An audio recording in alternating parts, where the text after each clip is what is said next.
of Lies. Yep. Talk about the genesis of that. How did you get the idea for it and start the research? It started for me 11 years ago.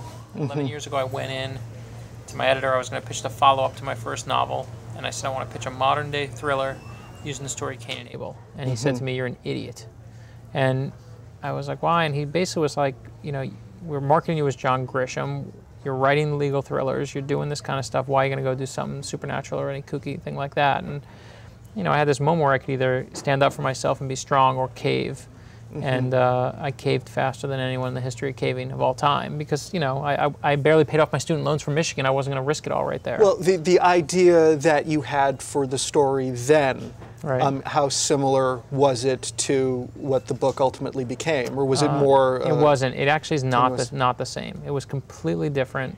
And maybe it would have changed if I started the whole research and went down that path, because even this started something different and then changed as it went. Because, I would think now your editor has to be pretty happy, because the story does seem fairly commercial to me in the final But don't forget, it's incarnation. an 11-year different world. I mean, even Da Vinci opened the door for people to be able to talk about stuff like that and make that cool again, whereas back then no one would talk about that. But, there was Raiders of the Lost Ark, where you've got and I admit I biblical, like that one, but they were pushing John Grisham. They weren't pushing. They didn't know I liked comics. They didn't know I liked anything. So I basically had this moment where I'm like, okay, do I fight over this?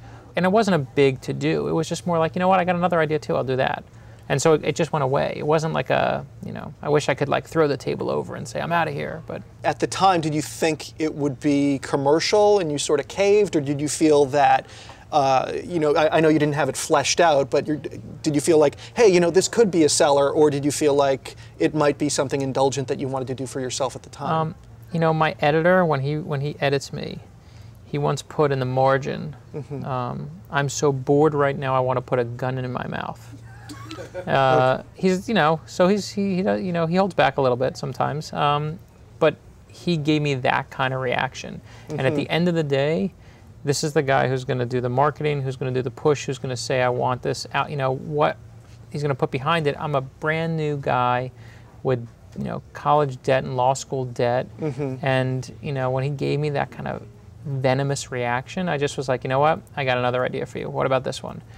And, I wish I was stronger. I wish I could stand up for myself. But 11 years ago, when I was starting my first book. But, do you think that the book is better because of the long gestation period that you had with it, ultimately? Yeah. I don't look back on it and say, well, 11 years ago, I learned so much about writing, and now I'm a vast genius and I can make it better. What I do think, without question, is I'm more intellectually honest now. I wouldn't have written a complex story 11 years ago, because I was writing, if you write about Cain and Abel, you write about family. And I knew I wanted to write about family. I wanted to write about my own relationship with my dad. And I would have made it look like a corny relationship, a father-son story where, dad's kind of mean and son's real good, and eventually, I wouldn't have been honest about it. And the honesty is, our parental relationships are the most complex relationships in our entire lives. And, I started writing, now fast forwarding 11 years, I started writing Book of Lies when my mom was diagnosed with breast cancer. I finished writing it as she finished reading it when she passed from breast cancer 5 months ago. And she's what's throughout this book. And when she was sick, it kind of made me realize, you know what, you can let yourself hang out. You can put your warts out there. You can let people see it, and it's okay. And, if you asked me that question, I would have said, 11 years ago, I would have said, I love the idea, but I didn't think I was ready for it. I would have tried to make it sound nice, and now, I just feel like I'm more comfortable in my skin, and I think the book has a deeper complexity to it, just because I'm being honest about my own emotions with my own family. Did you push the story again because of what was going on with your mother? The truth was, 2 years ago, a woman comes up to me at a book signing, and she says to me, I know more about Superman than you'll ever know. Like, lady, you don't know more about Superman than I know. And she says, I do, because Jerry Siegel, who created Superman, is my uncle. And she's the one who says to me, invites me into the family, tells me about this murder that almost nobody knows about. Because, in 50 years of interviews, when they say to Jerry Siegel, where'd you get the idea for Superman? He never once says, oh, my dad died in a crime. And I was fascinated by this case. This is why the world gets Superman. And I was so fascinated with it that I thought, okay, this is the story I want to do. But what happened was, as I kept researching it, it just wound up becoming a cold case that I thought was particularly interesting. I couldn't get the bigger theme out of it just on that. And I remembered this Cain thing, and I really was just researching both of them at the same time, and then started finding those overlaps. Found, here's a story of Cain and Abel that, as the research showed me, the more I looked at it, is supposed to be about the world's first villain, and maybe, just maybe, he's not the bad guy in the story. And then found the story of Superman, a character we associate with strength, that may just really be from a point of vulnerability, and the themes just kind of, they just found their way. Now, you're saying that, you knew more about Superman than this person who you didn't know at the time who it was came up to you. How much do you feel you learned about Superman in researching this book? I mean, did you learn a lot more? I didn't learn more about Superman, because my Superman knowledge is, I think, pretty okay. I'll hold my own. What I learned is about Jerry Siegel, and to me, what are the origins of Superman? Because, and I consume those books. I love reading any kind of history that I can find, but it's really, it's an unexamined part of pop culture. We're so excited with Superman and having him there, we don't even question why we got him. We're a country founded on our own legends and myths. We love our own legends and myths. George Washington never told a lie, the cherry tree, and all that. We don't even care where they come from. We just love telling the story.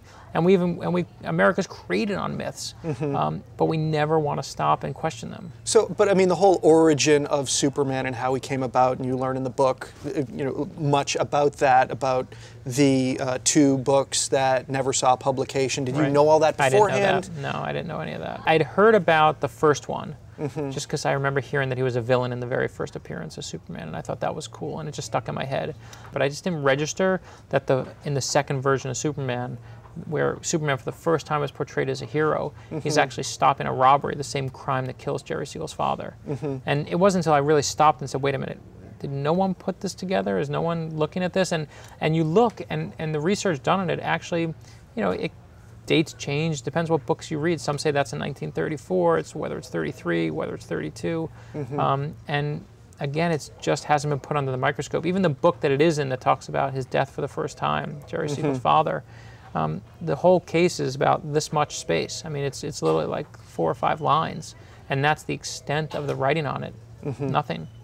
Now, in the book, there's artwork involved. It's not just pure text. Right. And I know that the one page there is the existing page of this Superman cover that predates Action Comics #1. The other 4 pages, I assume, were created for the book. Yeah, we created them. I had a guy who does a perfect Joe Shuster, and he knocked it out. Was that a big burden? I mean, just feeling of, this has is terrifying. to be... I'm like, I have to recreate Joe Shuster, and he's an animator, so he can ape styles really well. And I guess I could have had him draw anything, and the truth is, nobody but you and I would really care or catch it, but it matters to me, and I know what a Joe Shuster character looks like, and I know how his art evolved and devolved as he went on, and I wanted to get it right, so I knew that this visual puzzle that's in the book was going to hinge on the art being perfect.